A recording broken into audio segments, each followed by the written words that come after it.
प्रेक्षकांनो, पिंकीचा विजय असो या मालिकेत आज त्यांनी सगळंच्या सगळंच एक्सपोज करून ठेवलंय। आता ही पिंकी घाबरते आणि धनी धनी करून ओरडायला लागते, धनी मी तुम्हाला मारलं। युवराज म्हणतो, आओ आओ कारभारीण, मी गंमत केली तुमची। कारभारीण, मी तुम्हाला खरंच सांगतोय, तुम्ही सायलेंट अण्णालाच गोळी मारली। आओ कारभारीण, तुम्ही माझी कारभारीण आहात ना। आता ही मल्ली मध्येच म्हणते, थांबा मी बघते की हो। आता ती अण्णाच्या पाठीवरचे व्रण बघते आणि म्हणते, हो हा आमचा अण्णा असतोय आणि तो तुमचा धनी असतोय बघा।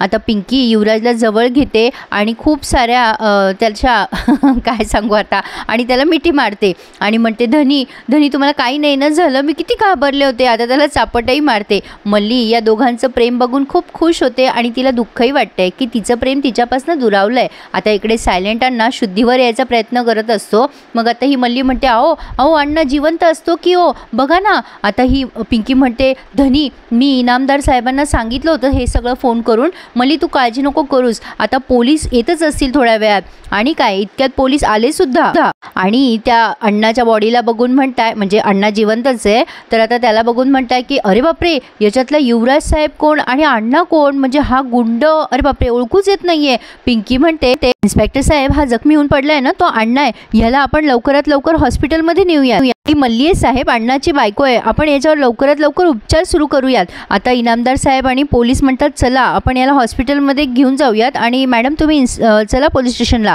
आता अण्णा शुद्धीवर यायचा प्रयत्न करत असतो, पण आता तो काही तिथे शुद्धीत येत नाही। आता अण्णा म्हणतो, चला बरं झालं, अण्णा एकदाचा शुद्धीवर आला की सिद्ध होईल हा सगळा कट बापूसाहेबांनीच रचलाय म्हणून, आणि बापूसाहेबांना अटक होईल। इनामदार साहेब म्हणतात, हे बघा हा अण्णा एक शार्प शूटर आहे आणि खूप मोस्ट वॉन्टेड क्रिमिनल आहे, याची ग्वाही कोर्टामध्ये ग्राह्य धरलीच जाणार नाही। तुम्हाला दुसरे काही पुरावे सादर करता येतील का बापूसाहेबांच्या विरुद्ध? पिंकी म्हणते, नाही आमच्याकडे पुरावे नाही आहेत। आता हे सगळे धनंजयची माणसं बघतच असतात तमाशा। आता ते धनंजयला फोन करून सांगतात की साहेब खूप मोठा राडा झाला इथे। आता सगळं त्यांनी डिटेल ऐकवलंय, ते आपल्याला ऐकवलं नाहीये। आता तो धनंजय म्हणतो, अण्णा जिवंत आहे का अजून? आता तो माणूस म्हणतोय, अहो साहेब ते अण्णाला घेऊन गेले का युवराज साहेबांना ते काही आम्हाला समजे ना, आम्ही खूप लांब। धनंजय म्हणतो, पिंकी सोबत जो माणूस आहे ती त्याच्यासोबत नॉर्मल वागते का दोघांमध्ये काही टेन्शन आहे? आता तो माणूस म्हणतो, साहेब एवढ्या लांबून आम्हाला काही दिसत नाही हो। धनंजय फोन ठेवतो आणि विचार करतो, आता मलाच हॉस्पिटलमध्ये जाऊन खात्री करावं लागेल तो जखमी झालेला अण्णा आहे का युवराज आहे। आणि मग आता तो त्याच्या माणसांना सांगतो, तुम्ही जा आता घरी। तर प्रेक्षकांनो, आता पुढे आपण बघतोय हे पोलीस युवराजांना म्हणतात, ती रिव्हॉल्वर आमच्याकडे द्या, ती आम्हाला ताब्यात घ्यावी लागेल, आणि ती रिव्हॉल्वर रुमालमध्ये गुंडाळून स्वतःकडे ठेवून घेतात। इनामदार साहेब म्हणतात, तुम्ही काळजी करू नका सरपंच बाई। आणि आता अण्णाला पोलीस उचलून घेऊन जातात आणि मल्ली आपल्याला इथपर्यंतच दाखवली आहे प्रेक्षकांनो। आणि आता इथून पुढे युवराज आणि पिंकीचं बोलणंच ऐकवलंय त्यांनी। आता युवराज म्हणतो, एवढं सगळं झालं पण बापूसाहेबांच्या विरोधात एक पुरावा सुद्धा नाही मिळाला आपल्याला कारभारीण।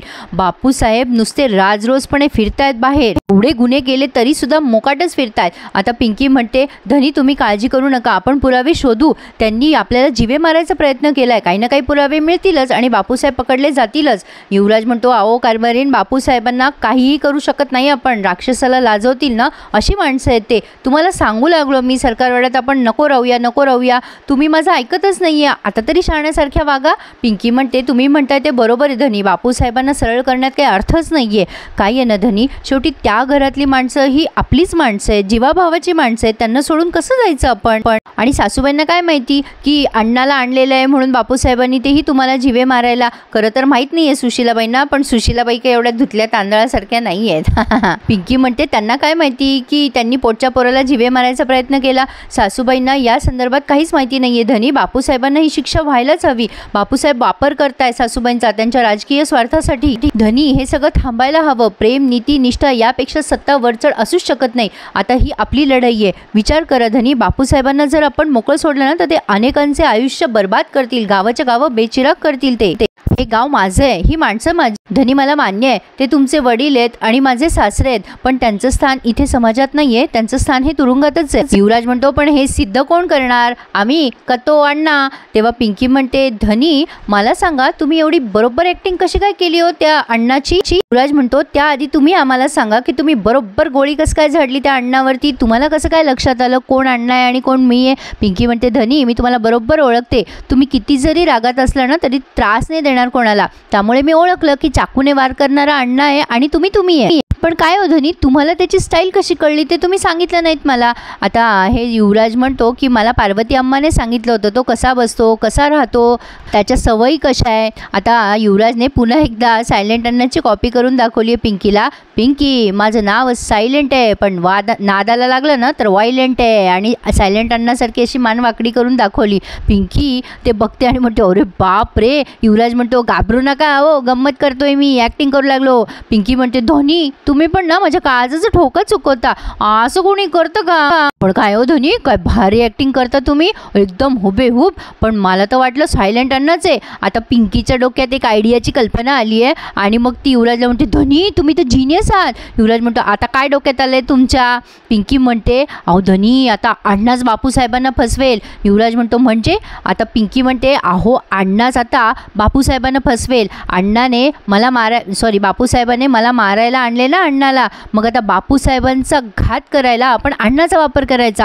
धनी तुम्ही अण्णा बनून घरी जायचं आणि आपण दोघं मिळून ते सत्य जगासमोर आणूया. युवराज म्हणतो मला काही ते ॲक्टिंग बिक्टिंग जमणार नाही हा. पिंकी म्हणते असं काय करता धनी, तुमची साथ असल्याशिवाय मी लढाई जिंकू शकेल का. मग आता युवराज म्हणतो बरं ठीक आहे, आता आर नाही तर पार. पिंकी आता म्हणते बापूसाहेब लई पापं केलीत तुम्ही, आता तुमचं सत्य जगासमोर येणारच, हा अण्णा नावाचा दैत्य तुम्हाला संपवणार. तर आता इकडे ही छबी सुशीलाबाईंना पाणी देऊन शांत करत असते. आई शांत हो बरं, चिडचिड नको करू. सुशीलाबाई म्हणतात छबे तू उगा गोडगोड बोलून आणि पाणी देऊन मला शांत करू नकोस. आजचा प्रचाराचा दुसरा दिवस आहे का आई, तयारी झालेली नाहीये बघ. आणि माझं पोरगं पण कुठे दिसत नाहीये, ती घाटवाडीची पोरगी तर सकाळपासून गायब झाली आहे, कुठे गेलंय माझं पोरगं. छबी म्हणते अगं बाई मला काय माहिती कुठे गेले ते, नवरा बायको येते जातील कुठेतरी फिरायला आणि त्यांना सरपंच ऑफिसमध्ये पण जावंच लागतं ना. सुशीलाबाई म्हणतात माहिती आहे सगळं मला, पण तू खोटं नको बोलूस छबे माझ्याशी. आता बापूसाहेब येऊन विचारतात का हो कशाला आरडाओरडा करताय सुशीलाबाई म्हणतात अहो काय सांगू तुम्हाला साहेब, त्या घाटवाडीच्या पोरीला ना बिलकुल वाटत नाही आम्ही जिंकून यावं, ती युवराजपासून मला तोडायचा प्रयत्न करते मुद्दाम. बापूसाहेब म्हणतात काय युवराज पिंकी सोबत गेला. छबी म्हणते अहो सोबत नाही गेला, ती आधी गेली आणि मग युवराज गेला. बापूसाहेब मनात विचार करतात की युवराज म्हणजे तर अण्णा आहे, अण्णा तर बाहेर गेलाय, आता ही कोणत्या युवराज बद्दल बोलतीये. आता तेवढ्यात तिथे अण्णा म्हणजे आपला युवराज आलाय, पण तो अण्णा बनून आलाय. मग तो म्हणतो मी इथं आहे. सुशीलाबाई म्हणतात कुठे गेला होतास रे, प्रचाराला जायचंय, त्याची समधी तयारी करायची आणि तुम्ही दोघं जण गायब. युवराज आता सायलेंट अण्णाची ऍक्टिंग करून सांगतोय सुशीलाबाई तुम्ही पण धोका खाल्ला ना, मी युवराज नाहीये. मी आता सुशीलाबाई म्हणतात ए बाबा काय मस्करी करतोय, युवराज नाही म्हणजे काय. पिंकी म्हणते हो सासूबाई ते माझे धनी नाहीयेत, हा कोणीतरी वेगळाच इसम आहे. काय हो बापूसाहेब सांगा कुठेत माझे धनी, काय केलं तुम्ही माझ्या धनींसोबत, सांगा माझे धनी कुठे आहेत. बापूसाहेब आता चुपचाप. आता सुशीलाबाई म्हणतात ए पोरगी काय भांगबिंग पिऊन आलीस का, काय तू मस्करी करतेस का, एवढा धडधाकट युवराज समोर आहे तुझ्या आणि म्हणते माझे धनी कुठे. पिंकी म्हणते अहो सासूबाई ऐका माझं, ही व्यक्ती माझे धनी नाही आहेत, या बापूसाहेबांनी माझ्या धनींना गायब केलं, त्यांच्या जागेवरती हा इसम आणून ठेवला आहे त्यांच्यासारखा दिसणारा. बोला बापूसाहेब बोला. बापूसाहेब विचार करतात धनंजयची माणसं कुठे गेली, काय करतायत हे सगळे. आता म्हणतात ओ आमच्या फालतू गोष्टीसाठी वेळ नाही आमच्याकडे. आता मुद्दाम पिंकीला उडवून लावतायत. आता लगेच त्यांचा फोन आलाय आणि आता युवराजने त्यांचा फोन हातातून हिसकून घेतलाय. बापूसाहेब चिडतात आणि म्हणतात काय फाजीलपणा लावलाय, फोन का हिसकून घेतला आमच्या हातातून, आणा इकडे. आता हा डॉल्बी ही सगळी शूटिंग काढतोय बापूसाहेबांची.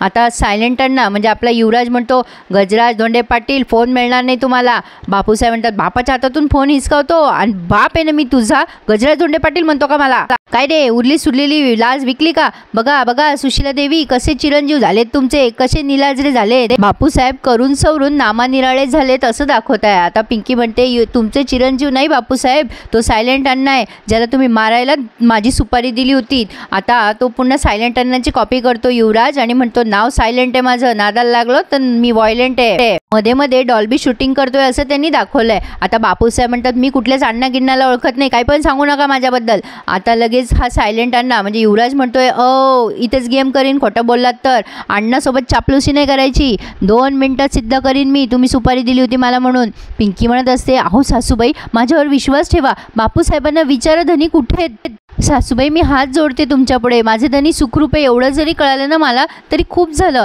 आता बापूसाहेब म्हणतात ओ सुशीला देवी या पोरीला हाकलून लावा घरातून, हिची चाल आहे आपल्याला बदनाम करायची, हिला तुम्हाला जिंकू द्यायचं नाहीये ना म्हणून हे डाव रस्ती ही, चला आपल्याला लई कामं आहेत, कार्यकर्ते खोळंबलेत तिकडे आपले. पिंकी म्हणते सासूबाई धोका आहे हा, तुम्हाला असं वाटतंय की त्यांना तुम्हाला आमदार बनवायचं आहे, पण त्यांना सत्ता भोगायची आहे. तुम्हाला त्यांनी मोहरा बनवलं आहे, बापूसाहेब तुम्हाला धोका देत आहे. आज जगासमोर बापूसाहेबांचं खरं रूप यायलाच हवं. सुशीलाबाई कन्फ्यूज झालाय काय करावं आणि काय नाही, पण तरीसुद्धा त्या ओरडतात पिंकीवर आणि म्हणतात, ए पोरी तोंड सांभाळून बोल, थोबाड फोडीन मी तुझं, साहेबांबद्दल मी काही वेडावाकडं ऐकूनच घेणार नाही आहे. आता लगेच बापूसाहेब म्हणतात, अहो सुशीलाबाई लई पुढे गेलेली आहे ही पोरगी राजकारणात, हिच्यावर विश्वास ठेवूच नका, तुमची दिशाभूल करायचा हिचा काहीतरी मोठा प्लॅन आहे बघा. मग आता युवराज म्हणतो, दिशाभूल त्या नाही तुम्ही करताय, आता तरी खरं सांगून टाका. हो सुशीला देवी आम्ही अट्टल गुन्हेगार आहे, माझं नाव सायलेंट आहे, आमच्यावरती 50पेक्षा जास्ती गुन्ह्यांचा आरोप आहे. माझं नाव जरी घेतलं ना माझ्या गावात तर लोक थरथर कापतात, रोकडा मिळाला ना की मी कोणाचाही गेम वाजवतो. आता मात्र छबीमध्ये बोलते आणि म्हणते, हो आई हे सगळं खरं आहे आणि हे बापूसाहेबांनीच केलेलं आहे. बापूसाहेब म्हणतात, छबीताई तुम्ही पण असं बोलताय? आता छबी म्हणते, हो बापूसाहेब मी बोलणार. अगं आई युवराज आणि पिंकी बाहेर फिरायला गेले होते ना तेव्हाच यांचा खेळ सुरू झाला होता. अगो केवढा मोठा भयंकर प्लॅन आखला या माणसाने. आता पिंकीने हॉटेलमध्ये जे जे झालं ते सगळं काही सुशीलाबाईंना सांगितलंय. आता तिथे असणारे सगळेच जण खूप आश्चर्यचकित झालेत, म्हणजे चित्रा, सुशीलाबाई आता ओरडतात आणि म्हणतात, हे सगळं खोटं आहे, माझा विश्वास नाही आहे यावर. आता युवराज म्हणतो, हे सगळं खरं आहे, तुम्हाला विश्वास ठेवावा लागेल. या दोंडे पाटलानं सुपारी दिली आहे मला या सरपंचबाईची, पैसा मिळाला म्हणून आम्ही इथं आलो आहे. पण आता तरी पण बापूसाहेब कांगावा करतात आणि म्हणतात, खोटे हे आपल्या विरुद्ध कट रचलाय. हे जर खरं असतं आणि आम्ही अण्णांना सुपारी दिली असती हिला मारायची, तर मग त्याच्याचबरोबर ही घरी कशी काय आली सांगा बरं. अहो सुशीला देवी ही मुद्दाम तुमच्या मनात आमच्याबद्दल विष कालवतीये, हे कुभांड रचतीये ही मुद्दाम. आता प्रेक्षकांनो इथेच त्यांनी हा भाग पूर्ण केलाय, पण तरीसुद्धा पिंकी पुढे जीव ओतून सांगते की अहो ऐका माझं सासूबाई, त्यांनी माझंच नाही तर स्वतःच्या पोराचा सुद्धा जीव घ्यायचा प्रयत्न केलाय त्यांनी, ते सुद्धा एकदा नाही दोनदा. आता सुशीलाबाई कन्व्हिन्स झाल्यासारखं दिसत आहे, पण आता प्रेक्षकांनो बापूसाहेब लगेच म्हणतात की सुशीला देवी ही पोरं माझ्यासाठी मेली, मी आता यांच्या नावाने आंघोळ करणार आहे. आता लगेच सुशीलाबाईंनी त्यांच्या हातातली ती कळशी घेतली आहे स्वतःच्या हातात. तर प्रेक्षकांनो पिंकीचा विजय असो या मालिकेचे भाग फक्त शनिवारपर्यंतच दिसणार आहेत तुम्हाला, आणि नंतर ही मालिका कायमचा निरोप घेणार आहे. त्यामुळे सगळे रिव्ह्यूज एन्जॉय करायला विसरू नका. पिंकीचा विजय असो डेली रिव्ह्यूज आपल्या चॅनलवर ऐका. धन्यवाद.